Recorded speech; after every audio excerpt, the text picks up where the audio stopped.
उत्सर्ग foundation trust पक्षरु दही पानी बंटन सेवा ही सर्वश्रेष्ठ धर्म ଏହି ଉକ୍ତିକୁ ପାଥେୟ କରି ଆଜି ନୟାଗଡ଼ ଜିଲ୍ଲା ଦଶପଲ୍ଲା ବ୍ଲକର ଅଗ୍ରଣୀ ସେବା ସଂଗଠନ ଉତ୍ସର୍ଗ ଫାଉଣ୍ଡେସନ ଟ୍ରଷ୍ଟ ଟାକରା ପକ୍ଷରୁ ପ୍ରଚଣ୍ଡ ଖରାକୁ ଆଖିଆଗରେ ରଖି ଅନୁଷ୍ଠାନର ଚେୟାରମ୍ୟାନ ପ୍ରିୟବ୍ରତ ଆଚାର୍ଯ୍ୟଙ୍କ ନିର୍ଦ୍ଦେଶ କ୍ରମେ ସମ୍ପାଦକ ନିହାର ରଞ୍ଜନ ମହାନ୍ତିଙ୍କ ପରିଚାଳନାରେ ସକାଳ 9 ଘଟିକାରୁ ମଧ୍ୟାହ୍ନ 1 ପର୍ଯ୍ୟନ୍ତ ଟାକରାସ୍ଥିତ ପଞ୍ଚାୟତ କାର୍ଯ୍ୟାଳୟ ସମ୍ମୁଖରେ ଥିବା ବସଷ୍ଟାଣ୍ଡ ନିକଟରେ ଦହିପାଣି ବଣ୍ଟନ କାର୍ଯ୍ୟକ୍ରମ ଅନୁଷ୍ଠିତ ହୋଇଯାଇଛି।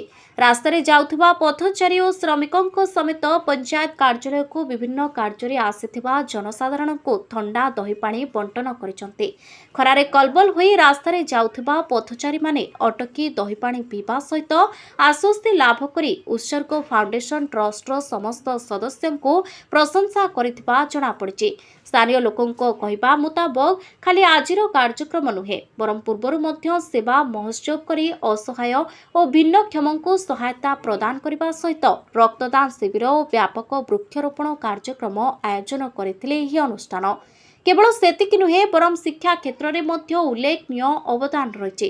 ଯେଉଁଠାରେ ଗ୍ରାମରେ ଅଧାରୁ ପାଠ ଛାଡ଼ି ପିଲାମାନେ ରହିଛନ୍ତି ସେଠି ମଧ୍ୟ ଏହି ଅନୁଷ୍ଠାନ ପହଞ୍ଚି ପିଲାଙ୍କ ଅଭିଭାବକଙ୍କୁ ବୁଝାଇବା ସହ ପିଲାମାନେ କିଭଳି ସ୍କୁଲ ଆସିବେ ପାଠ ପଢ଼ିବେ ସେ ନେଇ ମଧ୍ୟ ବହୁ ପଦକ୍ଷେପ ଗ୍ରହଣ କରିଛନ୍ତି।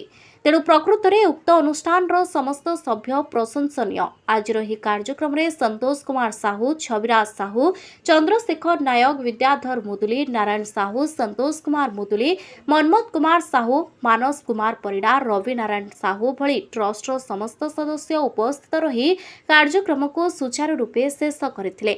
ଅନ୍ୟପକ୍ଷେ କାର୍ଯ୍ୟକ୍ରମରେ ସ୍ଥାନୀୟ ଅଞ୍ଚଳର ଜୈବ ବିବିଧତା ପରିଚାଳନା କମିଟି ସଭାପତି ପ୍ରଶାନ୍ତ କୁମାର ସାହୁ ଓ ପ୍ରବୀର କୁମାର ସାହୁ, ନିର୍ମଳ ଚନ୍ଦ୍ର ବାରିକ ଉପସ୍ଥିତ ରହି ଅନୁଷ୍ଠାନର ସଦସ୍ୟମାନଙ୍କୁ ଉତ୍ସାହିତ କରିବା ସହିତ ବଣ୍ଟନ କାର୍ଯ୍ୟରେ ସକ୍ରିୟ ସହଯୋଗ କରିଥିଲେ। ବ୍ୟୁରୋ ରିପୋର୍ଟ, ଉତ୍ସର୍ଗ ନ୍ୟୁଜ। ଯାହା ହଉ ଆମ ଟାକେରାରେ ଗୋଟିଏ ଉତ୍ସର୍ଗ ଫାଉଣ୍ଡେସନ କ୍ଲବ ଥିବାରୁ ଲୋକଙ୍କୁ ଢେର ସାହାଯ୍ୟ କରୁଛନ୍ତି। ଆଜି ଭତ୍ତା ଦିଆହେଉଛି ବୃଦ୍ଧୀମାନଙ୍କୁ ବି ସେ ଦହିପଣା ବଣ୍ଟନ କରୁଛନ୍ତି। ଯେକୌଣସି ବସ୍ ଗାଡ଼ି ମଟର ଗଲେ ବି ସେ ଗାଡ଼ି ମଟରକୁ ଅଟକେଇକି ବି ଦହିପଣା ବଣ୍ଟନ କରୁଛନ୍ତି। ଆଜି ସଂକ୍ରାନ୍ତି ଯେହେତୁ ମନ୍ଦିରକୁ ବହୁ ଲୋକ ଆସୁଛନ୍ତି ସଂକ୍ରାନ୍ତିକି, ସେମାନଙ୍କୁ ବି ଦହି ବଣ୍ଟନ କରୁଛନ୍ତି। ଯାହା ହଉ ଏତିକି ଆମକୁ ଗର୍ବ ସହକାରେ ଲାଗୁଛି ଟାକେରା ପଞ୍ଚାୟତରେ ଗୋଟେ ଉତ୍ସର୍ଗ ଫାଉଣ୍ଡେସନ ଥିବାରୁ ସେ ବହୁତ ଏମିତି କୌଣସି ପିଲା ପାଠ ପଢ଼ି ପାରୁନାହାନ୍ତି ସେମାନଙ୍କୁ ବି ସହାୟତା କରୁଛନ୍ତି। କାହାର ଘର ପଡ଼ିଗଲା ସେଇଠିକି ବି ଯାଇକି ସହାୟତା କରୁଛନ୍ତି। ଏମିତି ବିଭିନ୍ନ ସହାୟତା କରୁଛନ୍ତି। ଉତ୍ସର୍ଗ ଫାଉଣ୍ଡେସନ ବର୍ତ୍ତମାନ ଏତେ କାର୍ଯ୍ୟରତ ଅଛି। ଏଇ ଖରା ଟାଣ ଖରାରେ ଲୋକମାନଙ୍କ ଯିବା ଆସିବାରେ ଯେଉଁ ବ୍ୟତିକ୍ରମ ଯିବା ଆସିବାରେ ଯେଉଁ ସବୁମାନେ କଷ୍ଟ ଅନୁଭବ କରୁଛନ୍ତି, ସେଥିପାଇଁ ଉତ୍ସର୍ଗ ଫାଉଣ୍ଡେସନ ଗୋଟେ ଦହି ପଣାର ଆୟୋଜନ କରିଥିଲା। ଏହା ଠିକ୍ ପଞ୍ଚାୟତ ସମ୍ମୁଖରେ ହେଇଥିଲା।